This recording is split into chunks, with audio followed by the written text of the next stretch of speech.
Oh my God. Is this really happening? I think so.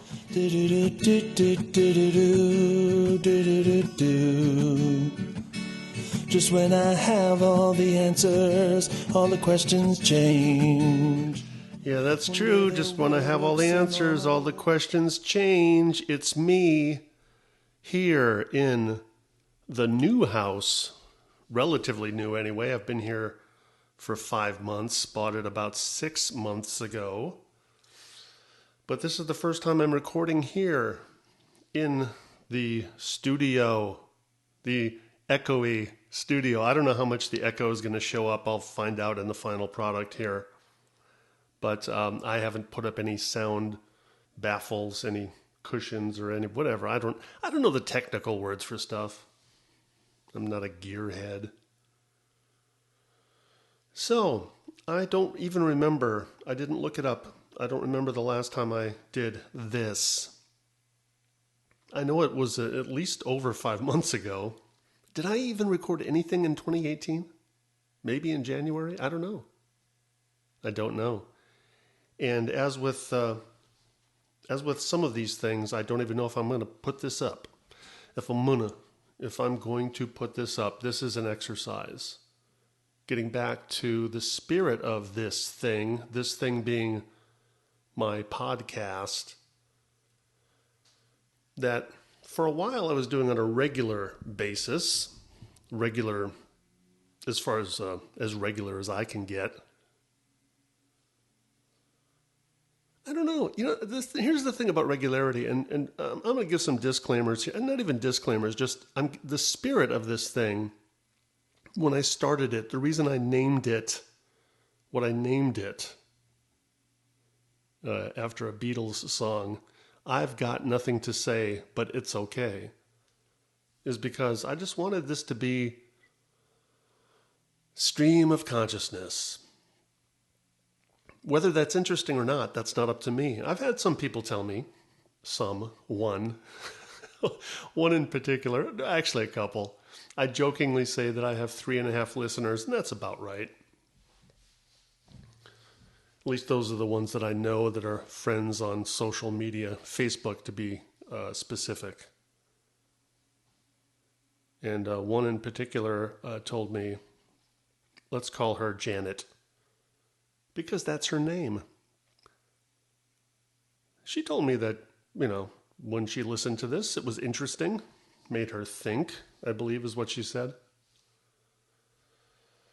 And that reminds me of Judd Apatow. I'm getting here, full disclosure again. I mean, I'm trying, it's one of these things where there's a dilemma. I'm trying not to try. I'm trying to relax. I'm trying to just be myself. But then inevitably, self-consciousness sneaks in. There's this balancing act between trying and not trying. What is my genuine self? I don't know. Because as soon as I stop to think about it, it changes things. As soon as I am speaking into a microphone in a studio environment, albeit my home studio, but still, now it's official because I've turned on a recording device and I'm speaking into a microphone with a screen in front of my face, and that's not natural. And then my goal is to just be natural in an unnatural environment. I've got some experience doing that. I've performed in front of a camera with some success, acting, being natural. And this, I don't know, it's weird. I did the best I could possibly do in this situation. Here's what I planned. Getting back to the spirit. How many times am I going to say that and then not finish the thought? The spirit is, oh no, I did finish the thought.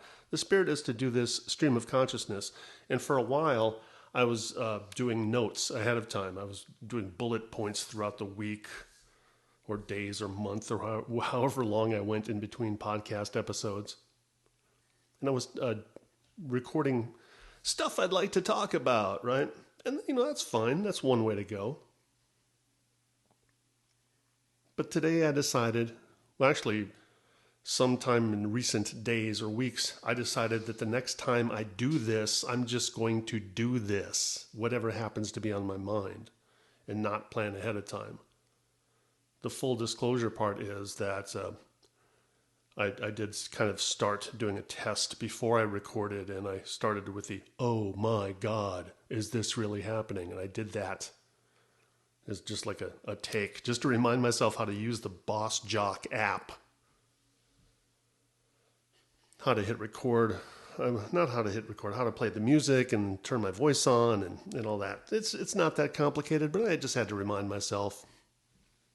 And then I went to the bathroom because I have to do that a lot. And got myself a big old cup of water, which is sitting on the floor because I don't have a little table next to.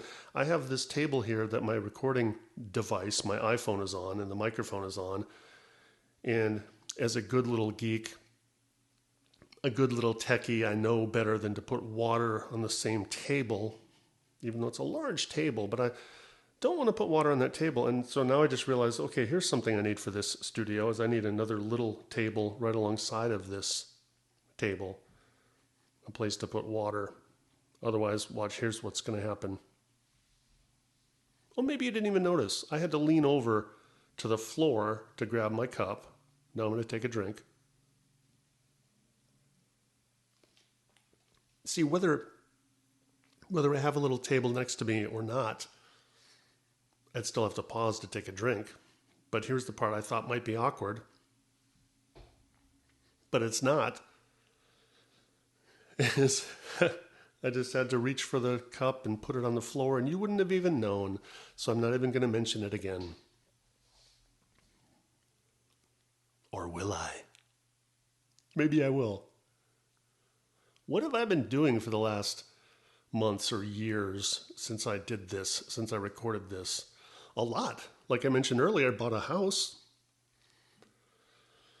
The motivation there was rent kept going up, and that wasn't going to change anytime in the foreseeable future. So I thought, well, I'm finally going to take the advice of my real estate agent, the real estate agent that helped us sell the house when we got divorced. We'll call her Tina because that's her name. She did a really good job for us when we sold the house, helped us get out from under it. We had a real estate agent before her that didn't do a good job, so she helped us out, and then she'd been staying in touch with me for the 10 years or so after the house sold, after the divorce. So when it came time, she kept telling me, part of her sales pitch was that telling me to stop flushing money down the toilet, which is good advice. But for a while there, I really didn't have a choice, as much as I don't like that phrase because we always have choices. But seriously, for a while there, my credit was bad because, well, it was just bad. The divorce, the marriage, the divorce, it was bad. The credit was bad. Okay, so even if I wanted to buy a house, I couldn't. And then at one point, I did make a choice to not buy a house because I actually, before we moved into the apartment in 2010, we did have a chance. I had saved some money, had enough to put 3% down on something to get an FHA loan, and my credit was starting to be repaired a few years after the divorce. But the point is this: the houses that I wanted, they wouldn't let me buy because some houses just don't take certain kinds of money, like FHA loans. And what else? There was logic there somewhere. I didn't buy a house because the houses that I wanted to buy, they wouldn't let me buy. And the houses that they would let me buy, I didn't want. So I rented for 8.5 years. still managed to save enough to put money down on this house, and now I got a house. And I couldn't afford to live in San Diego County, but here's the weird thing about real estate is I moved 25 or 30 miles north, and I got a house that in San Diego County would have cost nearly twice as much. I'm not exaggerating. I'll get the details. I bought this place for $465,000, which I know if you're listening in some parts of the country, you might be going, oh my God, that's expensive. But in California, yeah, not really. $465,000. This same house down where I was living, where I was renting in San Marcos, just 25 miles south of here, I could not afford it because it would have cost more in the neighborhood of like $700,000. So, point being, I've got a house, and although it's expensive relative to other parts of the country, I'm able to afford it, so I got it. And I'm no longer flushing money down the toilet. Now, this is not to insult people who rent, because I rented for years, and there's no right or wrong answer. Just like a lot of things in life, there's really no right or wrong answer. Like, is it better to rent or to own? Because it just depends what situation you're in. There's pros and cons, right? I mean, the one thing that was making me nervous about buying is I thought, oh my God, now all the responsibility is on me. Oh my God, it's all my responsibility. If anything goes wrong, I got to fix it. I got to pay for it. Okay, so that's part of the downside, but the upside is it's my place. Okay, technically the bank's place, but you know what I mean. I'm gaining equity, so that's an upside. The positive side of renting is if something goes wrong, you call the landlord and supposedly they'll fix it, but that's not always the case, as I'm sure you know if you have ever rented. But what's the bigger point there? The bigger point is there's really no right or wrong. There's no right or wrong. There's just different. It's just choices. We don't know. I've been getting a lot more philosophical lately about stuff, just about everything. Getting down into the core, digging deep into the core of life, of everything. Okay. Now, if you are me, if you are a future me listening to this and you're hearing me say, I've been getting more philosophical lately, you're probably laughing. Because I've always been philosophical, and that's not a brag, because sometimes it bores the shit out of people. I'm not bragging like, hey, I'm philosophical, because everybody is to some extent. I mean, it just depends on what you call philosophy. that itself. See how deep can you go? I could have a philosophical discussion with myself about what is philosophy, and that's the kind of stuff I've been getting into, though. So when I say I've been getting more philosophical lately, maybe the better way to put it is I've been more consistent. Yeah, as much as I fight the urge to do things on a regular basis, pretty much the only things I'll do on a regular basis year after year are bodily functions. That's about it. Anything else? Well, in work, I got to work.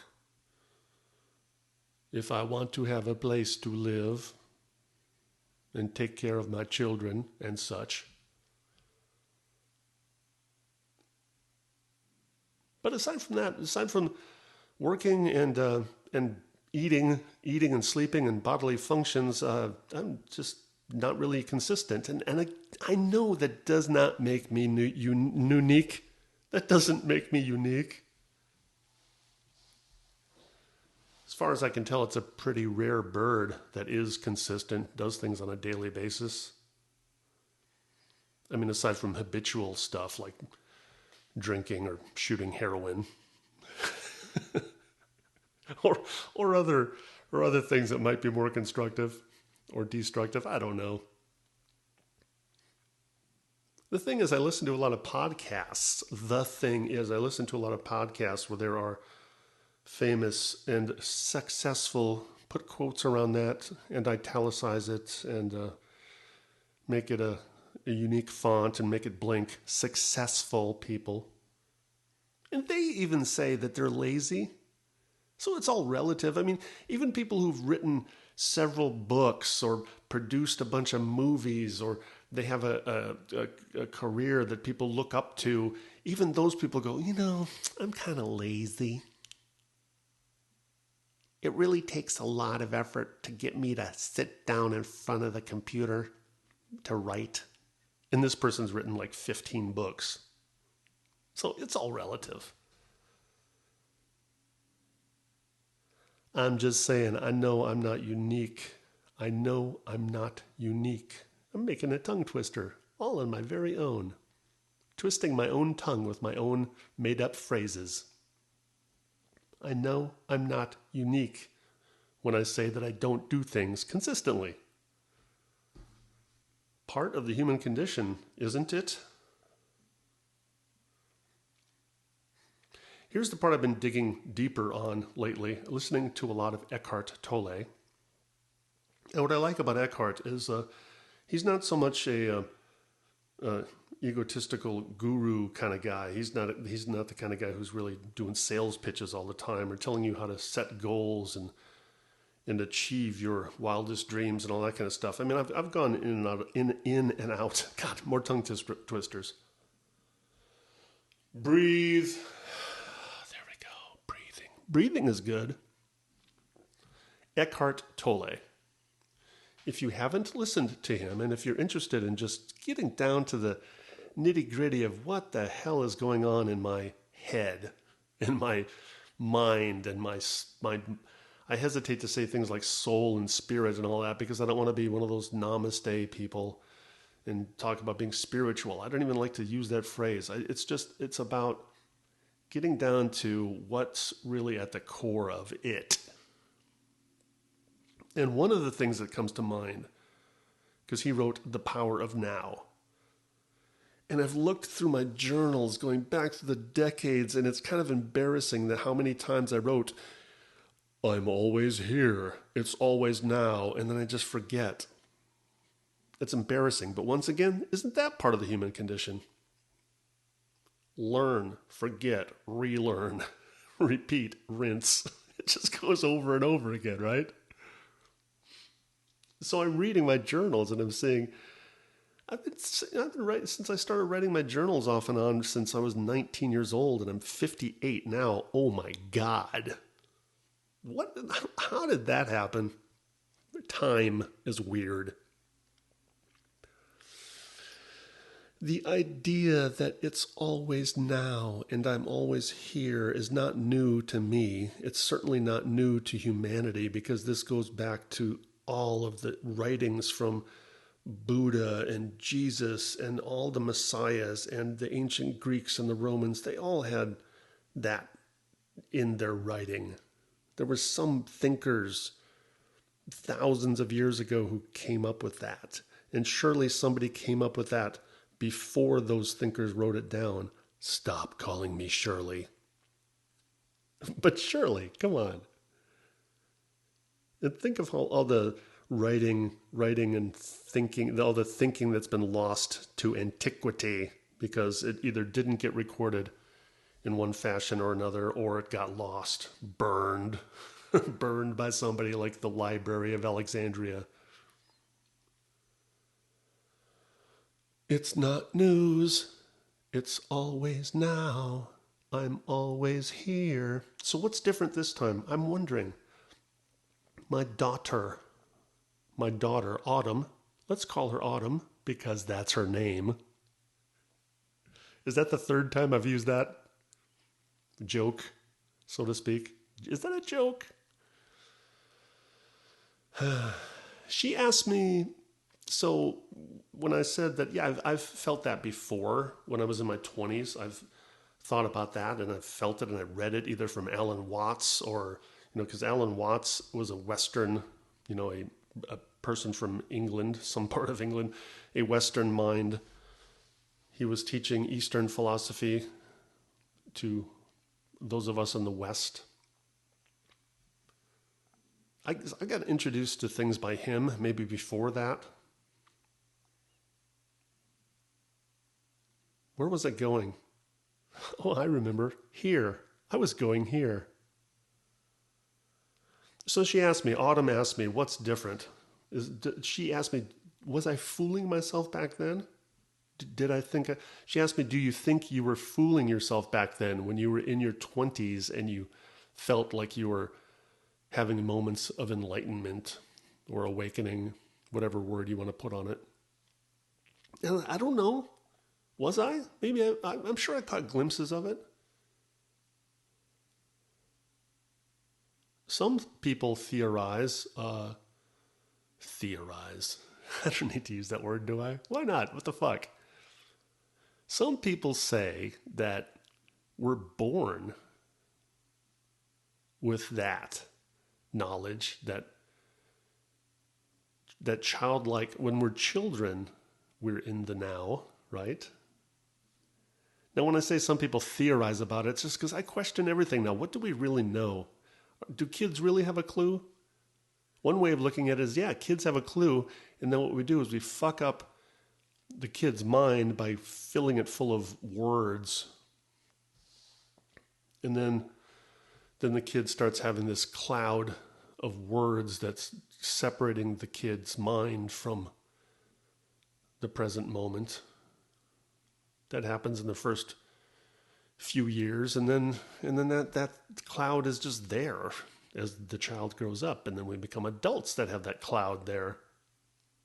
The cloud of words, just words and cultural concepts and just things that just a bunch of shit. Some of it's valuable. I mean, some of it, I don't even want to get into details. But this is the kind of stuff I've been focusing on a lot lately when it comes to everything. In fact, the consistent part. So here's what I've been doing consistently is I've been waking up. Well, okay, that's nothing new. I've been waking up every day for years now. That's not a new habit. But I've returned. I don't like New Year's resolutions because resolutions kind of tend to be the kind of things that are made and then broken. At least that's, again, part of the human condition. It doesn't have to be that way. It doesn't have to. We could make resolutions and keep them. But here's my wordplay. Here's the semantics I play with myself. I have refocused because early last year, I was, and then off and on throughout the year, I was starting my day with meditation. And I did keep it up throughout the year, but not every day, not all 365 days. I had to stop and say, were there 365 or 366 last year? 2018? No, okay. 365 days.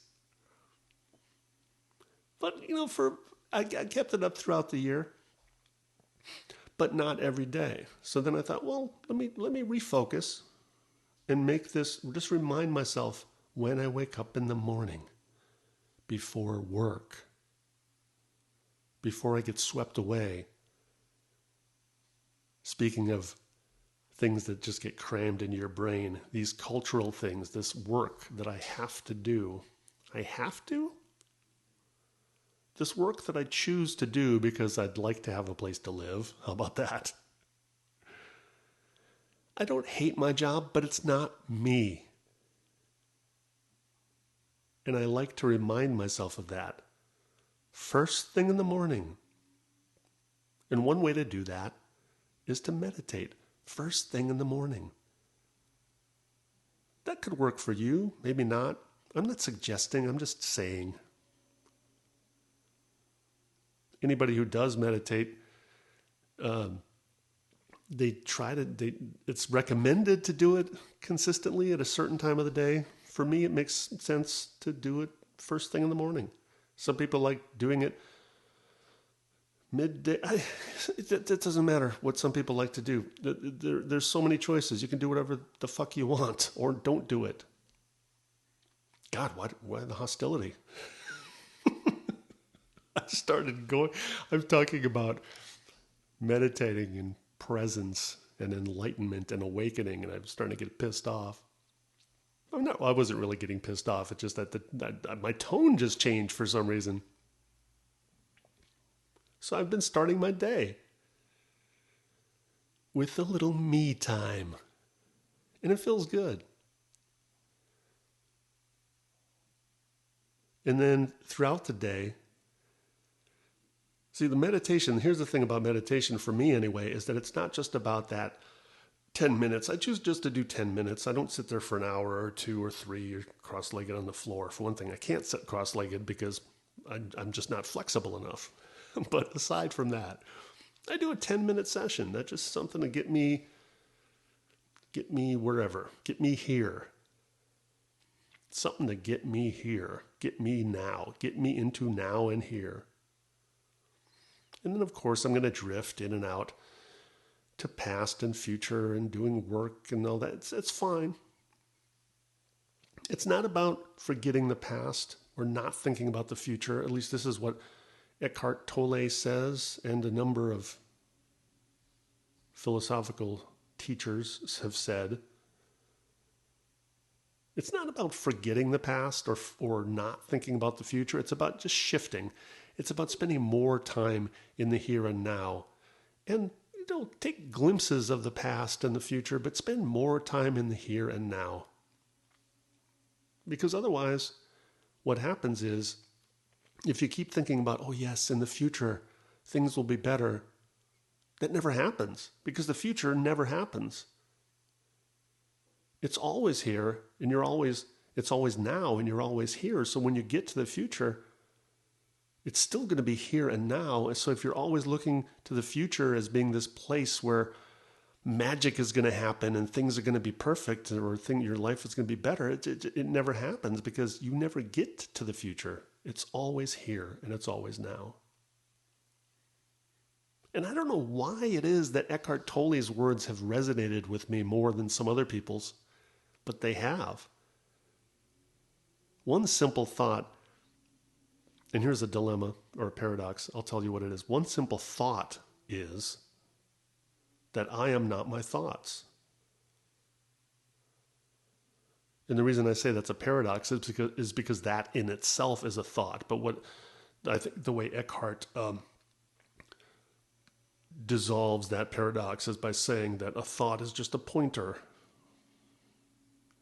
It points you in the direction, but then at some point you have to let go of the thought and then just be. Observe the thoughts. Don't identify with the thoughts. Don't let the thoughts be you. Now, when I mention this to Jordan, my son, we'll call him Jordan because that's his name. It just gets funnier every time, doesn't it? I said that to Jordan, and he said that sounded like dissociative. It sounded like crazy talk. It sounded like a kind of thing that somebody might say if they're having mental problems. Maybe. I don't know. It could be. I guess I have to watch out for that. If you have read Zen and the Art of Motorcycle Maintenance, I mean, that's something that happened to the main character in that book, because it happened to Robert Pirsig in real life, as I recall. Is that at some point he got so deep into philosophy that he just lost himself, lost his mind. Had to be put away for a while. So I don't want to go there. But the simpler thought, the thought that I don't think will make me crazy, although I don't know, maybe I'm already crazy. I wouldn't know now, would I? But I appear to be functioning, so let's just, for the time being, assume I'm not crazy, relatively speaking. Don't identify with your thoughts, because too many times what happens is we have all of these negative thoughts replaying in our minds, and we think, oh, that's me. That's who I am. But those thoughts, that's not, it's part of us. But it's really just stuff that just keeps bubbling up. All those negative thoughts, the things that keep repeating over and over, it's just, they're passing through our minds. We are something else, deeper. Whatever your beliefs are, I don't know. It's your soul. If that's part of your beliefs, that's not where I'm at. I don't know what. I don't even want to put a word on it because that's another way of uh, of dealing with it. It's not even to give it a word. Whatever it is, it's me. It's just its presence, its being. But it's not the thoughts, not to identify with the thoughts. So that's been one biggie. That's been one biggie. For some reason, that's just resonated with me the in a different way. At least it feels different. But here's the part that I don't know the answer to Autumn's question when she asked me, so was I kidding myself back then? It reminds me about being in love. You know when you're in love, you know? I remember. It's been a while, but when you fall in love, there tends to be this feeling of, oh, I've never felt this way before.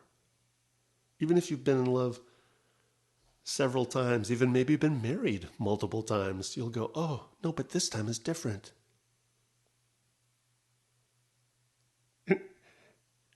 In a sense, that's true. It's always different. I mean, because you are different as time goes by. The person you're with is different. I'm sure the feelings are different, but there's something the same about them as well because it's love.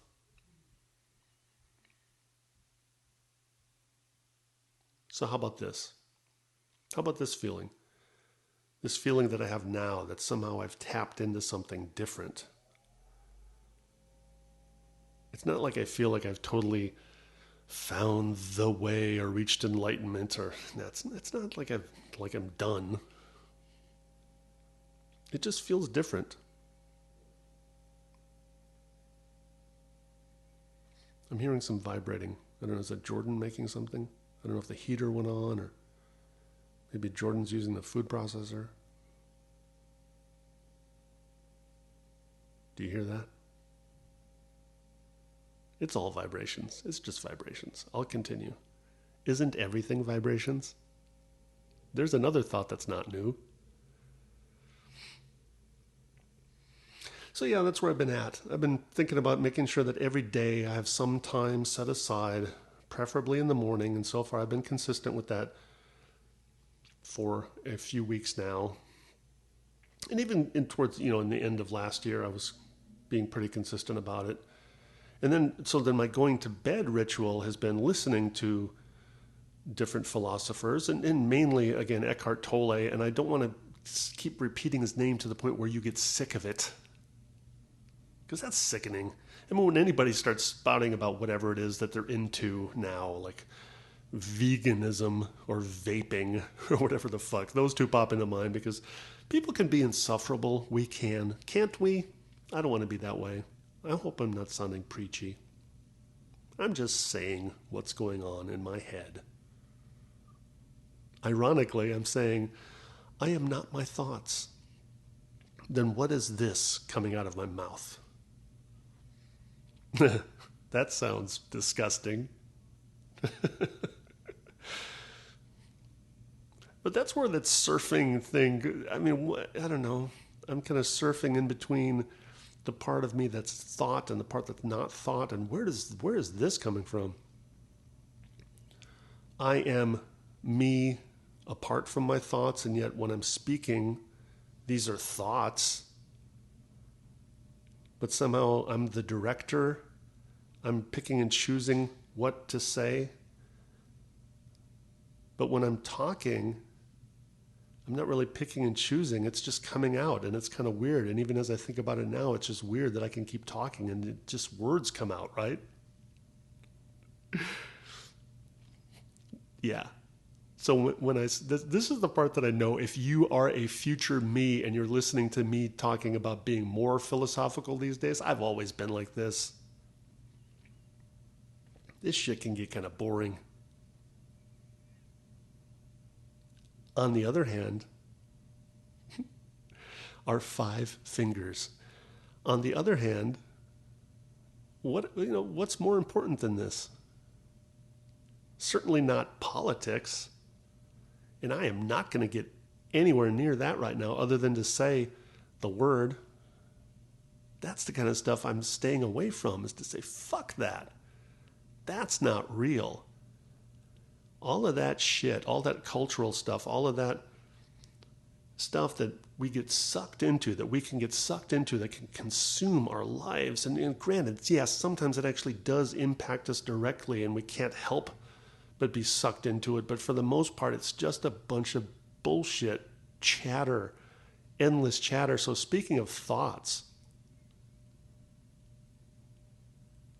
not all thoughts are coming from the inside of our minds. There's these thoughts being injected into our brains and we get poisoned by them. And just fuck that. I am minimizing that stuff. And I even started getting pissed off just thinking about even the vagaries of it, even the in generalities. Just fuck that. Let me get back to nice stuff. Breathe. I'm going to take a drink. Well, speaking of drinking, it's been, even though I don't like to count the days or the hours, minutes, seconds,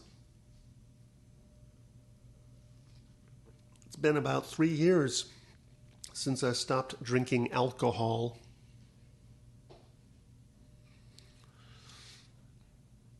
I'm not looking for applause or anything because I am tripping on acid. Thank you. That's part of my stand-up act. There's a segue.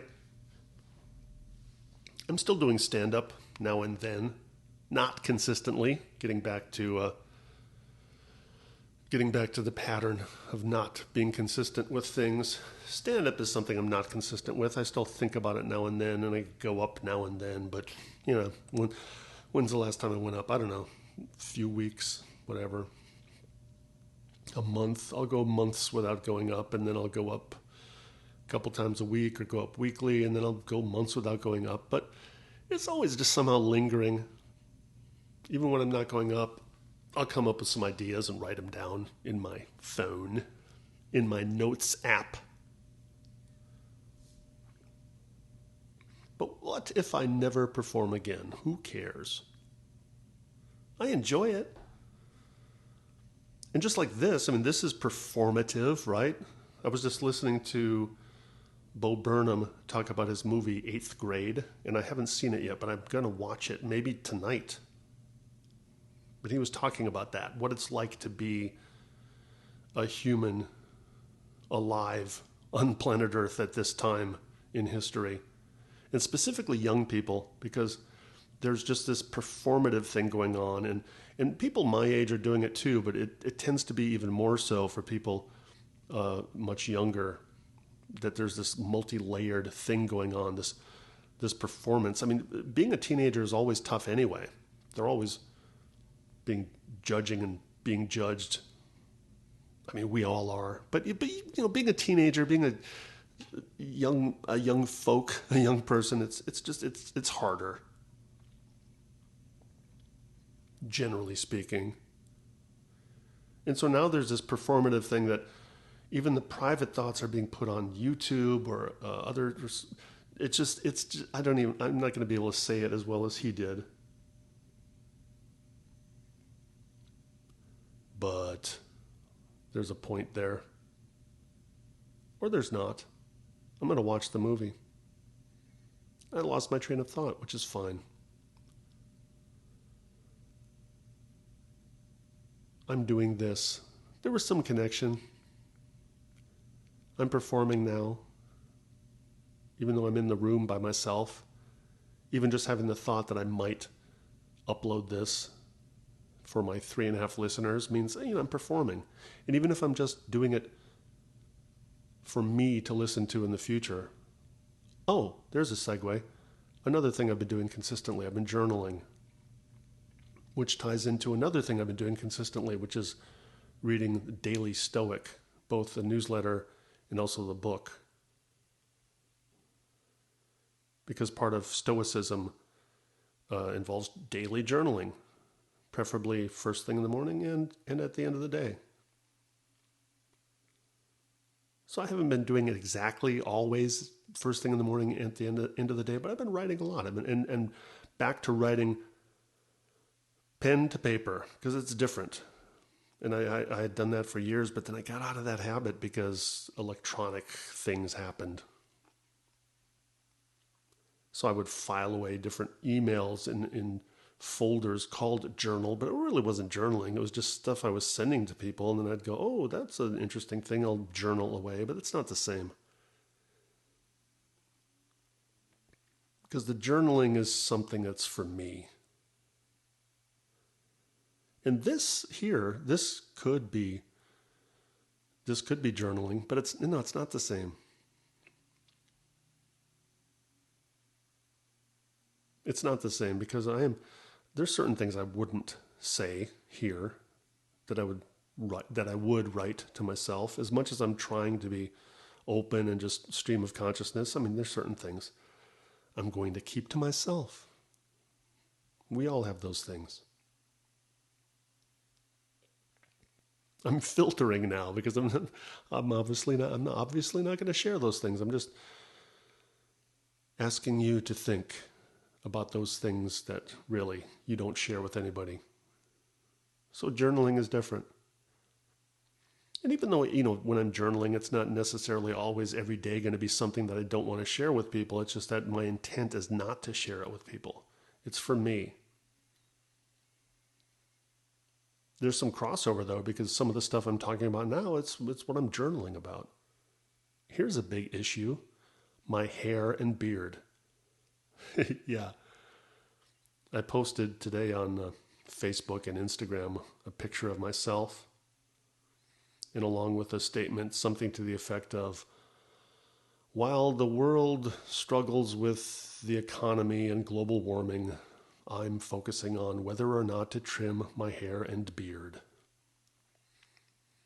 Hashtag life, hashtag important, hashtag decisions, something like that.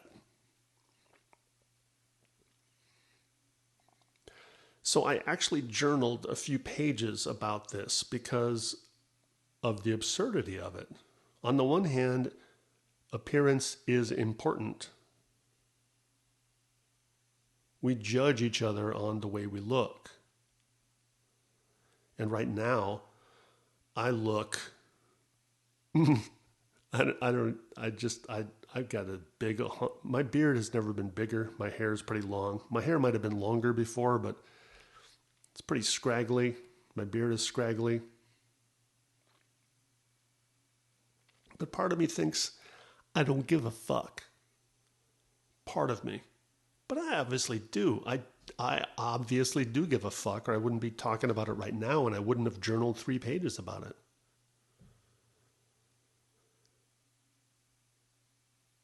And without trying to totally recount the entire 3 pages, it's multi-layered.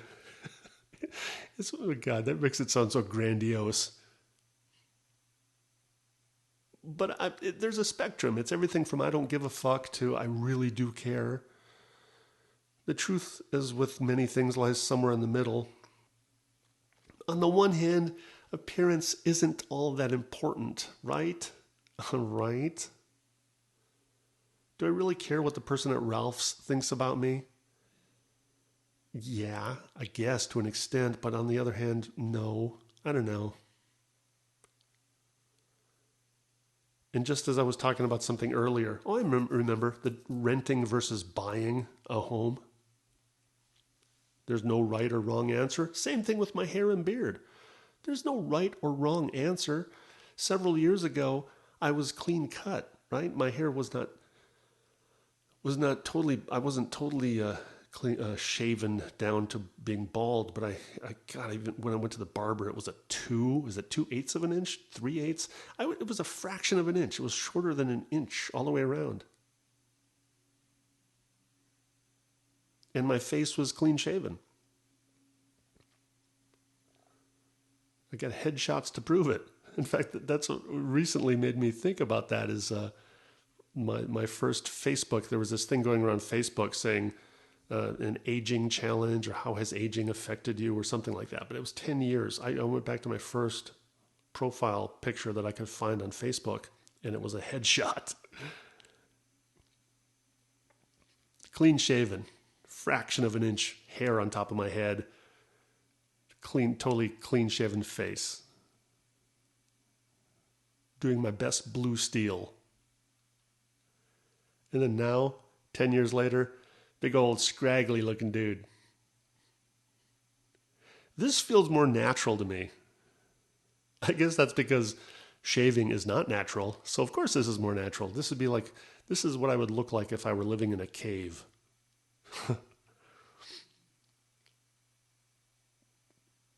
But how far do I let it go? I don't know. There's no right answer. I was very close last night I was grabbing onto my beard thinking, okay, I just one snip of the scissors and you're back to being able to see my chin again. I'm not talking about shaving it off. I was just talking about trimming it down. Because right now it's so big, it's like going a few inches below my chin to the point where, it's a Santa Claus looking beard. Kind of like a homeless Santa. I even hesitate to make homeless references because that's not sensitive. That's insensitive. But it's what I look like. I'm sure some people would look at me and think, gee, what's with that guy? I'm not sure, but pretty sure. I did have a former boss. I went to a retirement party a number of months ago, sometime last year, and one of my former bosses that I hadn't seen in years, and she hadn't seen me in my current scraggly nature and my current scraggly look, and she goes, "You look like a hobo." She's from Boston. She goes, "You look like a hobo." So, see, I know at least one person thinks it, and I'm pretty sure a lot more. The word hobo, that cracked me up, though. I can't remember the last time I heard somebody use the word hobo. But here's the thing. My motivation for grooming myself would be arbitrary because I don't have any motivation for it. There's no reason for it. There's no reason for growing it. There's no reason for trimming it because I'm not trying to get a job. My appearance doesn't matter. I work from home, and even when I do go into work, there's nothing they can say. I can't be fired over having long hair and a beard at the kind of job that I have. I mean, there's plenty of people, even distinguished people, not that I'm distinguished, but what I'm saying is, when I go into my place of employment and there's people there that are PhDs who have long hair and a beard. So my motivation isn't to find employment or to keep my employment, so that's off the table. So what other reason would I have? Finding a mate? That's not in the cards. I'm not interested in that anymore, so I'm not motivated by that. My stage persona, kinda. I've thought about that a little bit, but even then, it's like, it doesn't matter if I'm clean shaven or scraggly looking. I'm funny. I can be funny. I can be funny no matter how I look. So that's not my motivation for growing it and or cutting it. So what else? What else is there? That's part of what the 3 pages was about because it's arbitrary. Part of my motivation might be, because I care about what the receptionist at the dentist's office thinks of me. But then again, who cares? Because they're going to think, and not just the receptionist, just anybody. People are going to think what they think about you no matter how you look. If you're in a tuxedo or the people are going to think a certain thing about you. And that could be positive or negative, depending on their point of view, right? If some people look at somebody in a tuxedo and they go, "Oh, what a distinguished looking gentleman." And other people look at somebody in a tuxedo and say, "Fuck that guy." Right? Same thing with somebody who's homeless or looks homeless or looks like a hobo. Somebody might look at that person and go, "What's with that bum?" And somebody else might hand the guy $1 and go, "Hey, buddy, hang in there."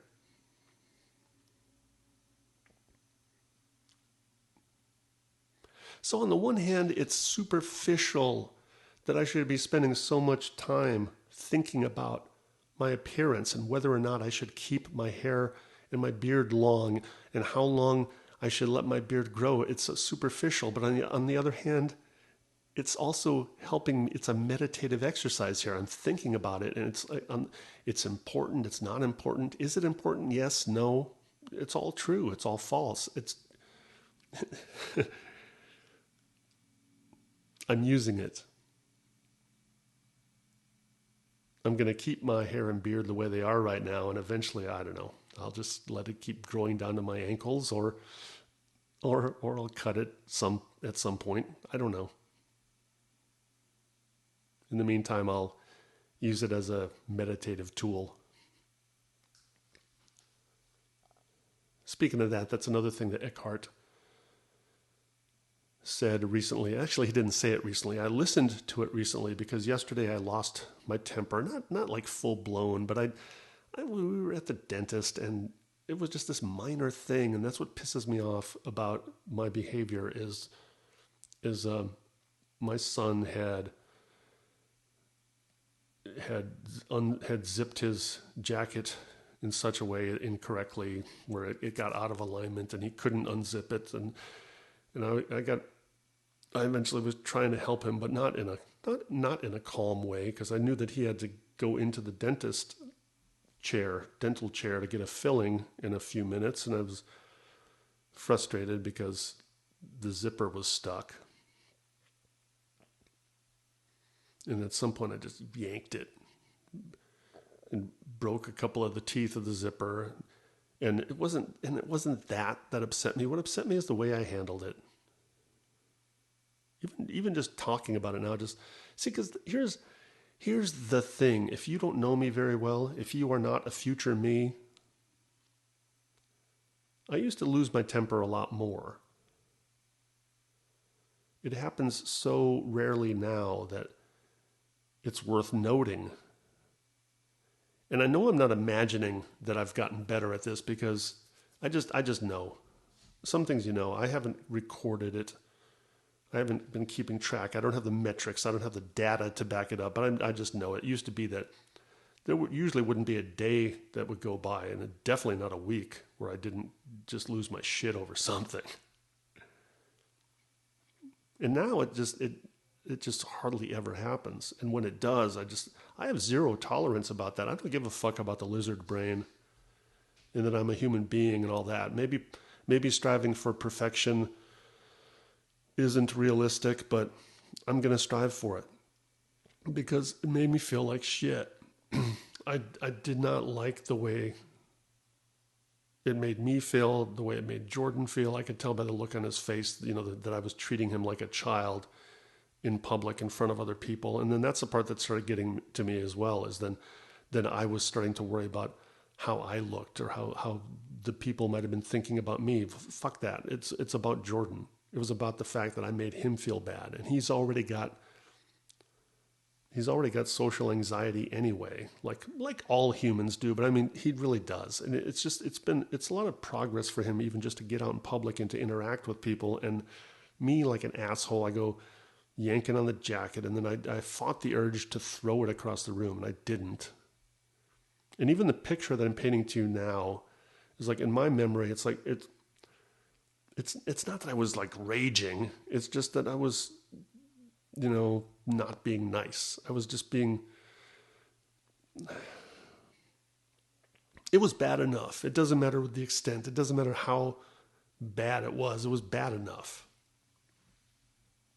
And I did not like it. Have I made that point? So back to Eckhart. So last night I listened to him talking about that, talking about anger, answering somebody's question about anger and how to deal with anger.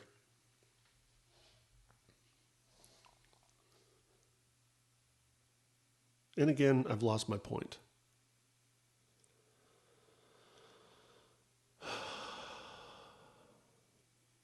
It's okay.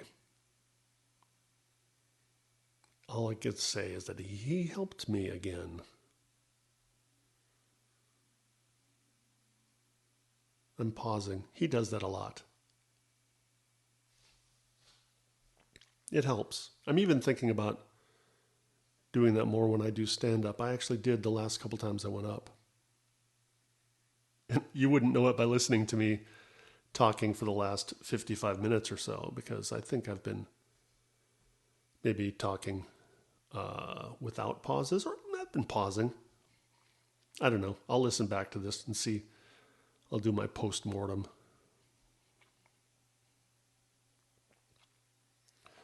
Eckhart pauses. Not agonizingly so, at least not to me, but he pauses. Because that's another thing, aside from not identifying with your thoughts, is that silence is important.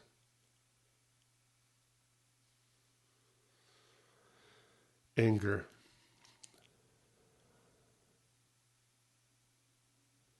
That's what he said. That was the advice he gave the guy. It's to observe the anger. And he admitted, he had said, this is tough because anger just happens. You usually only have a second or two, a few seconds. It's hard to measure, but anger, it just pops up. But if you're lucky, and I have been better at this is the part that I've been able to do, is to recognize it. So when I recognize it, I'm talking about I, the deep I, the part of me that's not my thoughts or my emotions or my anger, is that deeper part, the soul, if you will, recognizes that, feels it, feels the chemical surge, feels that lizard brain kicking in and goes, oh, no. You're not taking over. Not this time, pal. So I've been better about that. And that's what Eckhart was talking about. And that wasn't, again, it wasn't new to me last night when I listened to that, but it reminded me that that's what I didn't do yesterday. So my post-mortem on this, my zero tolerance, my not wanting it to happen again, is that when I feel that happening, just observe it. And remember, it's just not that important. Nothing, even though I'm getting serious now, let me get back to not being so serious, because the thing about it is, all of this shit that's going on in our lives, it's not that important. On the one hand, yeah, life is important, right? Yeah, it is. However, don't take it so seriously, Joe. Shifting to talking about yourself in the third person, don't take it so seriously. That jacket. It was not that important that a zipper was stuck. Not important enough to make your son feel like shit and to act like a douchebag. It's not that important. Just chill. Relax. And I'll talk to me next time. Bye. La da da.